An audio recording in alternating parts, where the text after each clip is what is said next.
Hi, my name's Trey Brimmer. I'm with Mitel. Today we're going to go through end user training on the Mitel phones. We're also going to go through how to hot desk into them and briefly talk about voicemail. A couple things to remember. You don't need a 1 for long distance calling. You do need to use the area code and phone number for all outside calls. The mailbox password is 1111 by default. And that'll be 1111 until you go in and set up your voicemail for the first time. Also, you will be using the 1111 to log into your phone if you do any hot desking until you change your password in your voicemail. Your voicemail password will also be your login PIN for your hot desk. If you dial 911, don't hang up. Tell the 911 operator that you made a mistake so they won't dispatch a police officer. A lot of times they will, especially if they try to call back and can't get to somebody. So even though you thought you hung up quick enough, please stay on the line and tell them you made a mistake so they don't send someone out. To make an outgoing call, you'll dial 9 and then the area code and phone number. Let's talk about hot desking. The phones will be probably already hot desked into when you sit down at them the first day of service on the new phone system.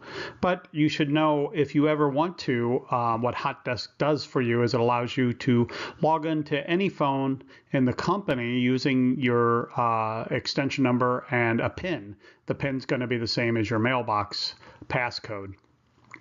This way it keeps all your buttons if you've added buttons to your phone, and the phone will follow you. That way if anyone calls your extension, it'll ring at your desk. You don't have to forward it. So if you're visiting one of the other locations for the day, you could go into a conference room or an unmanned phone and hot desk into the phone. And that way you are basically at your own desk almost, being able to receive calls, make calls. It'll show your caller ID and your extension when you call other end users in the system. So pretty convenient. If you never use the function, you never have to really log out of it. You don't have to log in daily or log out daily, nothing like that. But if you do want to use the functionality of Hot Desk, it's available to you. Let's go over how to do the Hot Desk. It's pretty easy. First of all, this is what a phone looks like that's not hot desked into. Yours will start off being already logged in, so you don't have to worry too much about it. It does say locked on the top. Or in the display of any of the Mitel phones. This is an example of a 5320 phone, but it'll be the same for a 5330, 5340. It'll look similar to this. It'll offer you hot desk and the soft keys. And then it also shows the extension, at least on these display phones, of the extension number with a pound after the second digit. That way you know it's locked. Being locked means that you can dial 911 and you can dial the operator, but you can't make any other outbound calls or extension calls or any other get a call or go to voicemail. All those things are locked out. So you have to log in for the phone to be usable. So what you'll do is press the button corresponding to where it says Hot Desk. You'll press Login. And then you'll enter your extension number. Generally, your extension will be the same as the one below, but it'll be without the pound. So if you forget what your extension number is, you can look down below, remove the pound, and you should be able to log right into your phone using that number. So you go ahead and put in your extension number and then say OK. Then you can enter your PIN. Your PIN, by default, will be the same as your voicemail, 1111. When you set up your voicemail PIN to whatever the new PIN is going to be to get in your voicemail daily, that will change your login. So make sure you are careful about what you pick, because it's something you'll put in anytime you hot desk anywhere, and you'll want to remember it. So then you put in your PIN, whatever it is, 1111 or whatever you've made it, and say OK. There it is, putting the PIN in. Once you put the PIN in, I say OK. And then it will log you into the phone. So this is what the phone, this particular one is a 5330 phone. 5320s and 5340s look similar. So we're going to go over the buttons that are associated to this phone, but they're the same buttons you're going to find on any of the models, the 5324s, or a lot of the different phones that are out there will have the same basic layout. It's just maybe you have a Desi-less display where it's printed on the screen, or maybe you have a paper display that goes in there.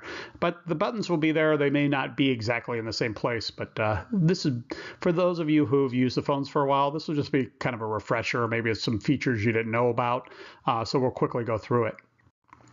So starting at the top, you have your message indication lamp. It's going to blink when you have new voicemail messages. You have your volume control. It's up and down to adjust the volume. If you pick up the handset, you're adjusting the handset volume. If you are on a headset, you're adjusting the headset volume. If you press the speaker key, you're adjusting the speaker volume. They're all separate. And then if you hear the phone ring and don't pick it up right away, you can adjust the volume of the ringer. All the volumes come right in the center. So if 10 was the loudest, everything comes at a 5. So you can adjust. Usually people like to adjust up rather than down, but you could do either. The speaker key is the next key on the phone. It'll allow you to press the key and be on speakerphone. On these phones, you don't have to press the speaker key to be on speakerphone. All you have to do is leave the handset in the cradle and begin dialing. It'll go to speaker automatically if you're not wearing a headset. If you wear a headset, then it takes the place of the speaker in a lot of cases, depending on the style of headset you have.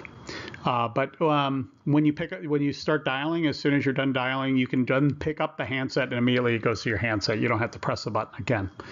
So that's your speaker button. Next key is your mute key. It'll mute the handset or the speaker. You can see it's kind of a clear key. It'll light up when it's on. So press it to turn it on, press it again to turn off. A little toggle key, basically. These are the fixed function keys. These are just below those keys we just looked at. The first one is the applications key. It's where all the settings of the phone are. So you can go into that and change the contrast. You can change the language of the phone. It varies depending on the style of phone, what functionality is there. But you can go in there on the 30s and the 20s and the 40s and look at call history through this key.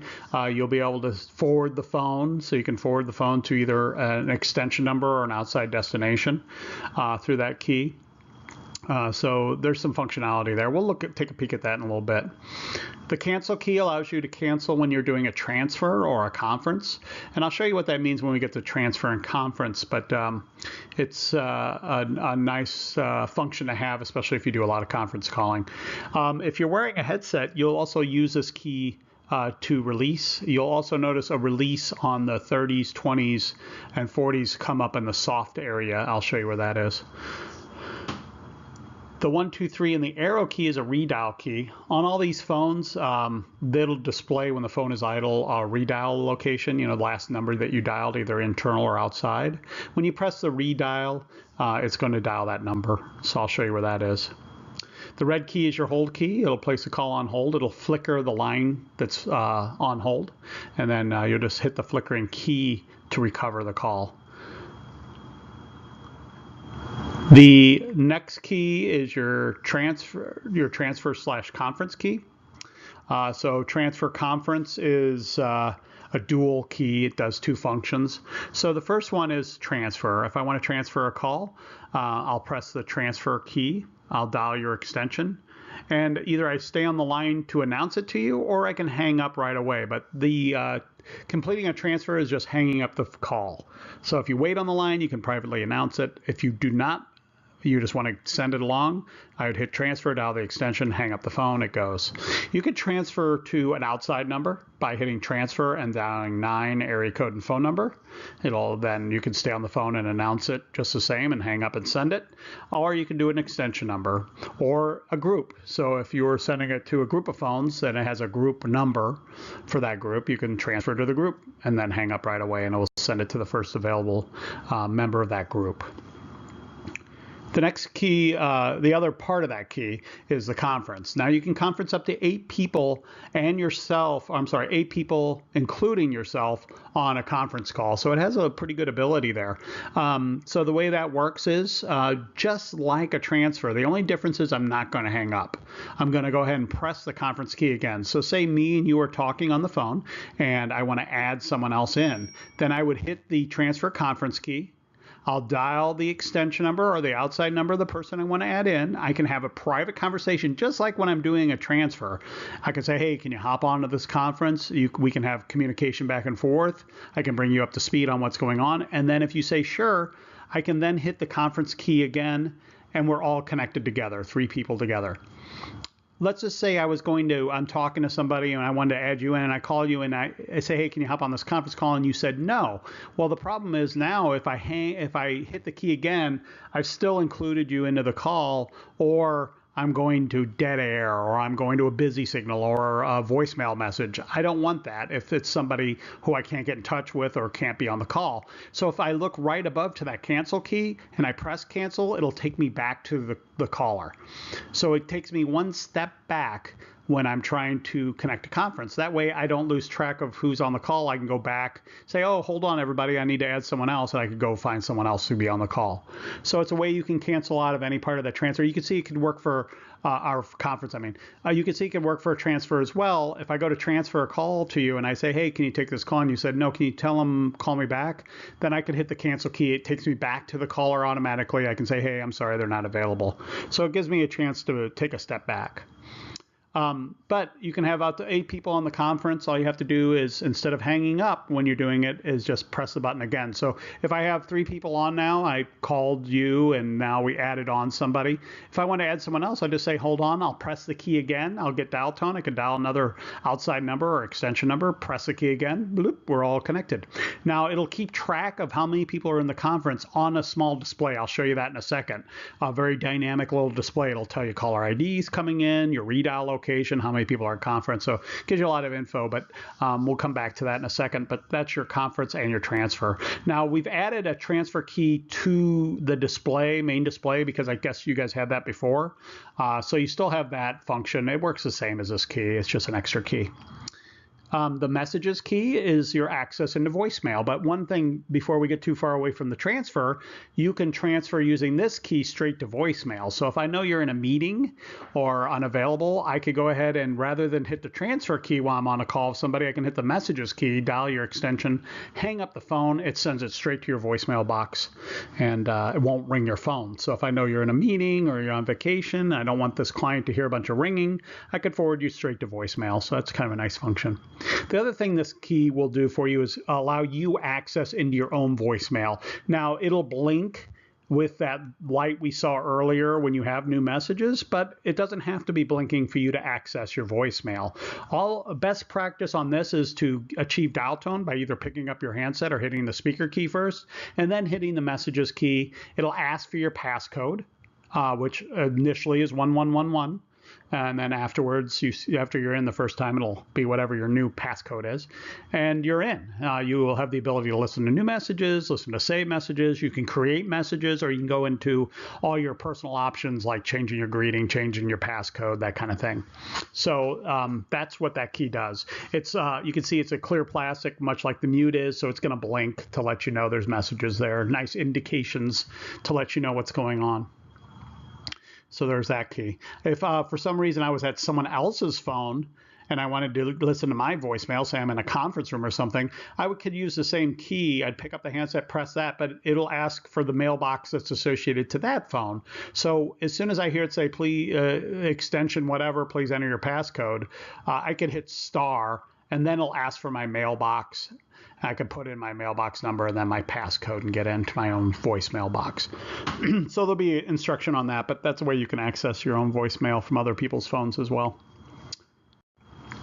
Here's kind of a demonstration of what the phone buttons look like now. These same buttons will be on every style of phone out there, except for maybe the agents who are ACD, special hunt group agents who log in. But everyone else's phone is going to look very, very similar to this. So it's just a matter of, do you have a little paper insert, or do you have the DesiList display, or but the functionality will be the same.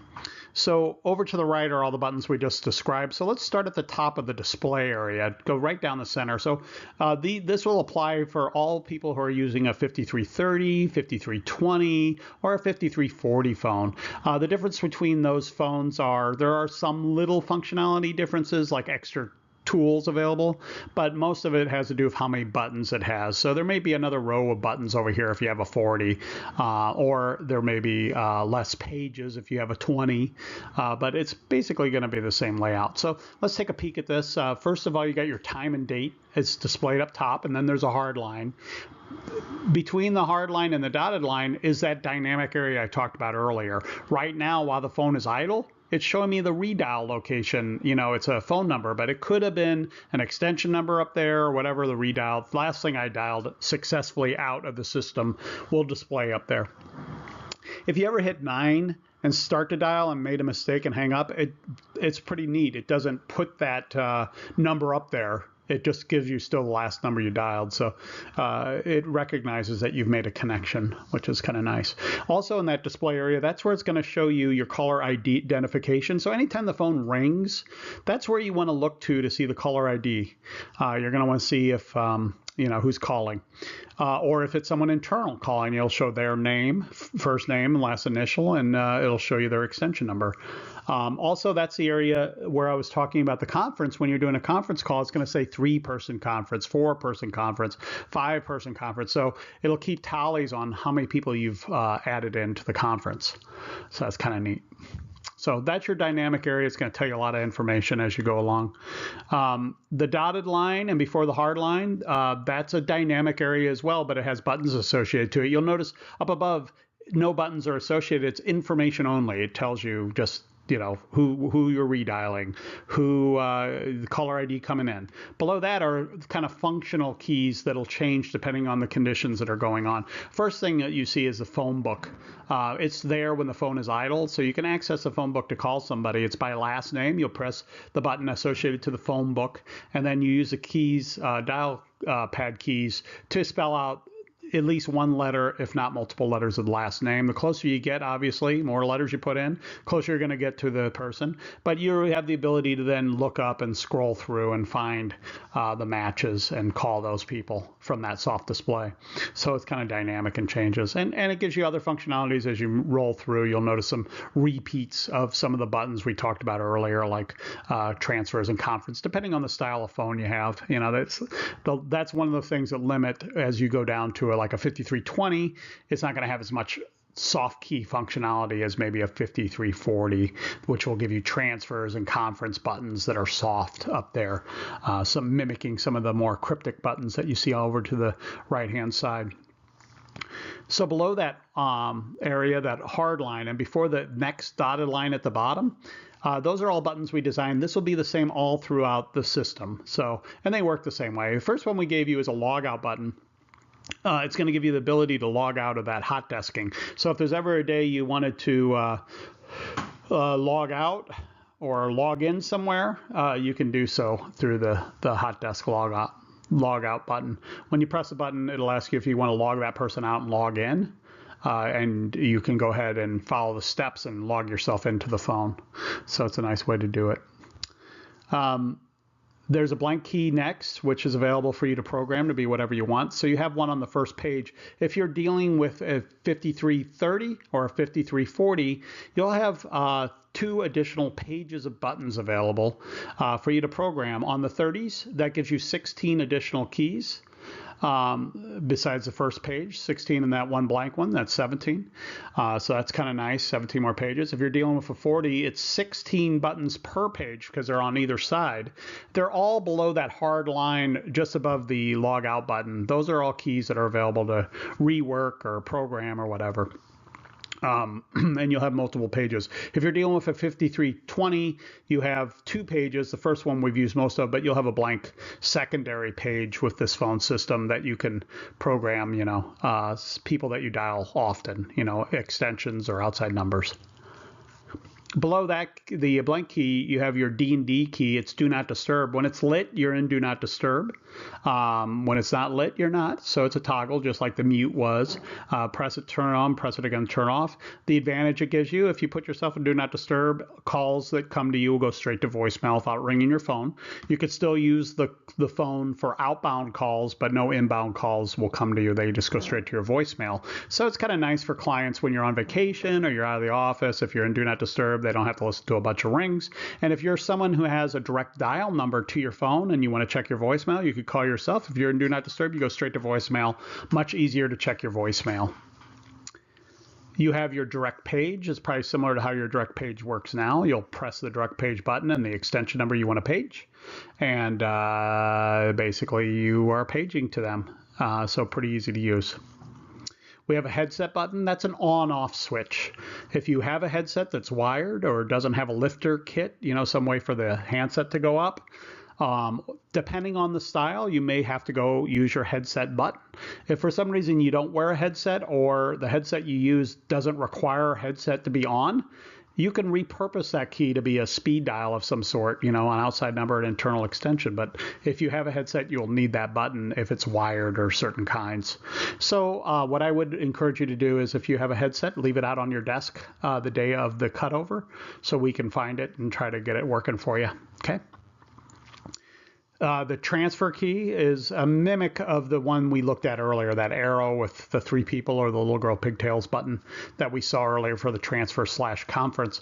I guess you had it on the main display on your old system, so they wanted to put that back on there. So there's a button. You could use that button if you're not sure what the little squiggly line is that transfers. So it gives you the same, and it works the same way. You hit the transfer, dial the extension, hang up, or stay on the line to announce, and then hang up to complete. Now these phones have 2 inbound line keys. So the first one is actually the bottom key. So it has your extension on it when the phone is idle. But when a call comes in, it's going to show the caller identification. It'll ring, show the caller identification where you see the redial area now. And it'll also show it along the line. So it'll replace your extension number with the information. Of course, this is only with the 20s, 30s, and 40s. On the ones with our paperless, you're only going to see the caller ID on the display. So this will show you, that'll change that extension. So always the first call, it'll always try to populate from the bottom up. So until you are on a call, your second line will never come into play. So if another call comes in, it'll then show up on the second call. It'll start blinking that key. It'll show you caller identification. It'll give you a ring spurt. And at that time, it's also showing you the new caller ID for the next caller. Then you can make a determination, do you want to grab that call or not? One nice feature is I showed you the red button was your hold button, but on these phones, if you are on a call and another call comes in, you don't have to hit the red button. You can just hit the line 2 button. It'll save you a step. It'll automatically put the first caller on hold. So if you do go up and hit the red button and then go over and press line 2, that works too, but it's a step saver, so to speak. So that's how those lines work. Now, if you have 3 calls, say you're on both lines and a third call comes in, that one's going straight to voicemail. So you'll have 2 inbound available, and then the third call, if you're on those other 2 lines, will go straight to voicemail. Now you'll notice if you can kind of squint, you got to look very carefully, that under the dotted line, you can see it has 3 pages, and the one's darkened in. It's to indicate that you have 3 pages worth of buttons, and that's where you'll find those other 8 buttons on the 30, is by hitting those silver arrow keys to go to the next page. That'll be blank below the line. If you're looking at the display right now where it says log out, that line just above that, and below it are all available for your programming. So you can go to page 2 and program any of those 8 keys that are on page 2, or page 3, there'll be 8 keys. On the 30, on the 40, there's 16 buttons per page that you would have available to program. Plus you got the blank one up there right under log out. So you can really customize this to have everyone you work with, or home contacts, or internal extensions. You could separate it out however you see fit. If you had buttons on your old phones, they will go away. All the buttons are gone. All the voicemails are gone. We're repurposing your phone, but the actual buttons will be gone. So if your phone is existing and we're not replacing it, then and you have a headset, leave it hooked up to it so we can test it. Okay, so that's what that phone looks like. Now let's go back a little bit. We talked about that applications, and I promised you we would take another look at it. So here's that blue key that's on the phone, the applications key. Just want to show you, it varies again per model, but some of the basic stuff is always there. So here's what, this is actually a 5320 I'm displaying, but 5330, 5340, they're going to be real similar. So this is when I press the blue key, I'm allowed to see call history, which will be the last 20 calls I've either received, dialed, or missed. It separates them out. Show you what that kind of looks like. Call forward, that's where I can forward my phone to another destination, either internal or outside. If I hit the call forward button, it'll ask me for a phone number. You put in the 9 area code and phone number, and then hit activate. And then anytime that's activated, it'll forward my calls off premises, kind of okay. If you need that kind of functionality, if you're someone traveling around a lot. You have settings. We're going to take a real careful peek at that, because that's where we're going to set up those programmable keys, any blank key on your phone. And call information is just the last information on the last call that came in, like time, date, stamp, that kind of thing, caller ID. And the ability to call it back. So it just kind of, for some reason, it gives you a little more detail on the last call you received. So if I was going to go ahead and press settings, it'll take me to a separate page, and I'll say, hey, here's some items under settings. Programmable keys, that's where we're going to press to set up any blank key. But you can see, just to take a quick look below that, languages are there. If you don't speak another language, you probably want to avoid it, pressing that and going into that. Text size, what we've been looking at is a larger size. To go smaller, you only have to worry about that on the maybe the 20s, 30s, or 40s, because if you go smaller on that line where your first line, inbound line, comes in, you can see name and number if you made it smaller. That's the only kind of advantage.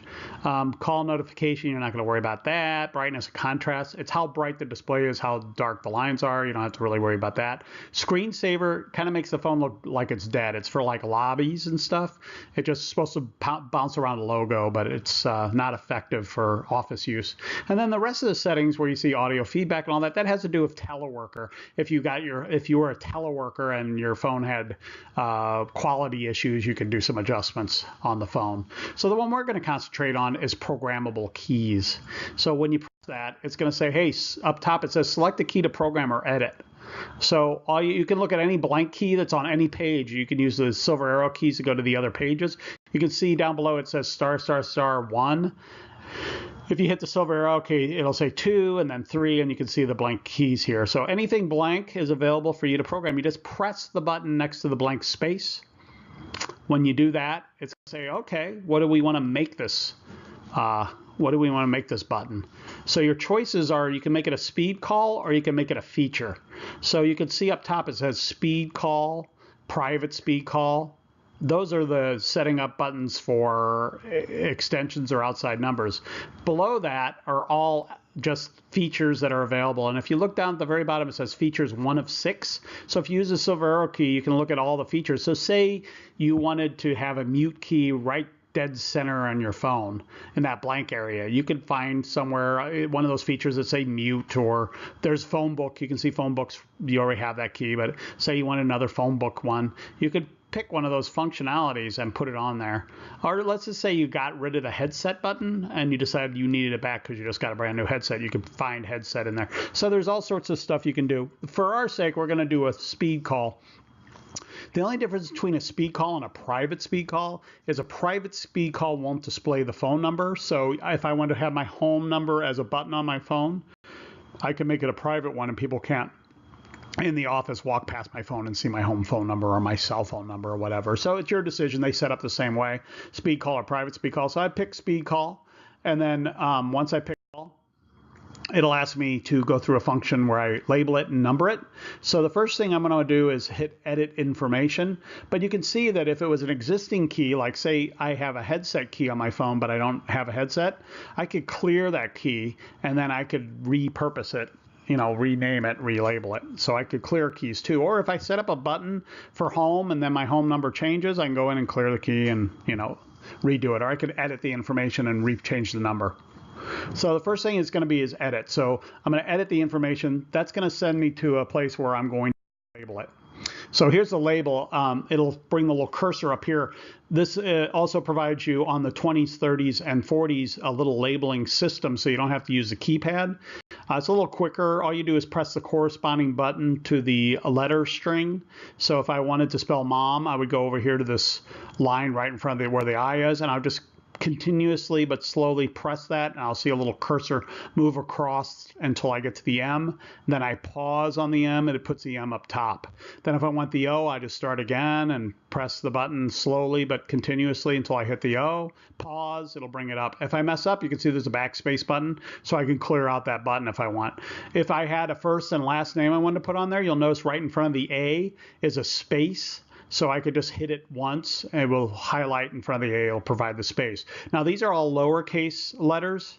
If I hit next page or previous page, it'll show me uppercase. It'll show me dashes, dots, commas, that kind of thing. So I could really customize these labels to be however I want. So if you really care about it, if you don't care, you can just throw some initials in there. You know what it means. If you kind of like it to look a certain way, you can really label it up. So it's your choice on that. But once you have the label all in the way you want, you're going to hit edit number. Okay, and that way we could put in the number associated. Now, if it's an internal extension, I would just put in the extension number, the 1 and the extension number, however it is now. If it's an outside number, I'm going to put 9, the area code, and the phone number. Once I have the information in there, I can go ahead and say OK. And then save is 2 more things up here you'll have to press. You'll notice down below, I don't know why you need the flash, but you have the pause.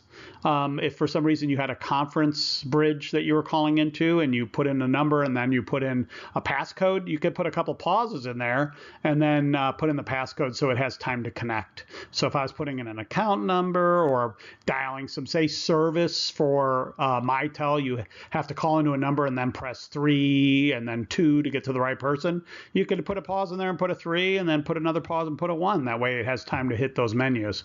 So it's you can kind of play with it a little bit and figure out cool ways to save yourself some time. Okay, so once you're done, you just say okay, and you got it. Next, I want to just quickly talk about the message key. We talked about it briefly, accessing it. I'm going to provide a sheet that looks like this, which is kind of just the flow of the voicemail. Shows you how to access the voicemail. Let's just start at the top. I just want to kind of give you a tour of the sheet so you know how to look at it. First part is it gives you the initial passcode. We talked about that earlier. It's 1111. So that's your passcode to get into your voicemail initially. Once you go in the first time, it's going to have you set up a recording, put in your name, put in a new passcode. So all those things will be accomplished. And remember, that new passcode is going to be the same as your hot desk login. So keep that in mind when you're designing that. You don't want to make it 6 digits. You can do 4 all the way up to 12 digits for a passcode. Don't know why you'd want to torture yourself, but that's something you could do. Now in this boxed area are all the ways you can access your voicemail. We talked about how you just press that message key when it's flashing, speaker message, and put in your passcode and you're in. You can also do it from another person's desk by utilizing the star that's on the phone, because when you try to access, if I'm at your desk and I press your message key, it's going to try to get the passcode to your voicemail. So if I want to get to my own, I would then hit star when it asks for your passcode. I'd put in my extension number and then hit star again and put in my passcode. So it's a little more of a little more work when you're not at your own desk. From outside, you can dial into any main number, auto attendant, and hit star. It'll ask for your mailbox number and then your passcode. Or you can go ahead and, if you have a direct dial number, which is also called a DID, you can dial your own direct dial number that rings just your phone. And when you hear your own voice, hit star, it'll ask for your passcode and you're in. So there's lots of ways to get to your voicemail. Once you're in your voicemail, it's this area over here where you see the 3 options you have: playing a message, make a message, or user options. Playing a message, pretty simple. It'll always tell you to press the P key to play the message, or 7 key. And then I put right under there some cheats available to you. The biggest one is rewinding 5 seconds. You know how it is when you're listening to messages and someone says, call me back at 54444, and you're like, what? You can hit the star key and it'll back you up in 5-second increments. You can fast forward 5 seconds by hitting the pound key, or you can pause for 30 seconds at a time by hitting 1. So the idea of that is someone walks into your office, starts talking to you when you're listening to your voicemail. You can press 1 and pause, have a quick conversation, and then it'll start playing the message again. This is after you listen to any message, all the options you have to play it again, to answer it, meaning calling back the person by their caller ID or by their extension number, giving it to another user, which is, if you're going into a general mailbox or something, you might want to forward those to different people. You can keep the message, you can discard the message, or you can go right down to making a message. So if I was just in a hurry, I can hit 6 and go right down to making a message for someone else. Okay, so if you decide to make a message from here, you have kind of 2 ways to give someone a voicemail message. You can call their extension. When it goes to voicemail, leave them a message. Or if you don't want to ring their phone for some reason, you can go in your own voicemail, press 6, and it'll ask for the extension number, and then you're recording a message. And then after the message, you can do things like review it. You can discard it and re-record it. You can append it, which means add to the end of the message. You can give message addressing options at this point, which is going to be things like making it confidential so people can't forward it, getting a return receipt so you know when it's been listened to. You can mark things as urgent, which will put it to the front of their list, or you can give things a future delivery date and time. If you do that, like say you had to take a medicine for a cold you had and you have to wait every 3 hours, you could send yourself a message every 3 hours to say take your medicine. Just an example. Obviously, you can see what use it has for you. Then if after you're making a message, your other option is user options. And that's going to be all the things you initially set up when you go into your voicemail. So if you're in a hurry, you're trying to set up your voicemail, get your day started, and you say a horrible greeting, you don't really like it, you can always go back in anytime and change your greeting. You can change the way your name sounds. You can change your passcode. This has the ability to set up a distribution list where you can have one number 01 through 09 and have that go to multiple extension numbers. So if you are dealing with a team or something, you can say, hey, let's go for a lunch today, team, and then everyone would get that message. Most people are kind of using email nowadays for that sort of thing. It's kind of an older function, but we keep it because some people really like it. You can always repeat the tutorial as well. Okay, so those are all functions in your voicemail. So that's a brief overview of both the voicemail and the phone. There will be people around when we cut over the phone system. If you have a question about any of those items, feel free to ask them. And there's also literature that'll be distributed on both the phone, a quick sheet. There's a full manual, and the sheet that you're seeing right now is going to be available. So good luck and thank you.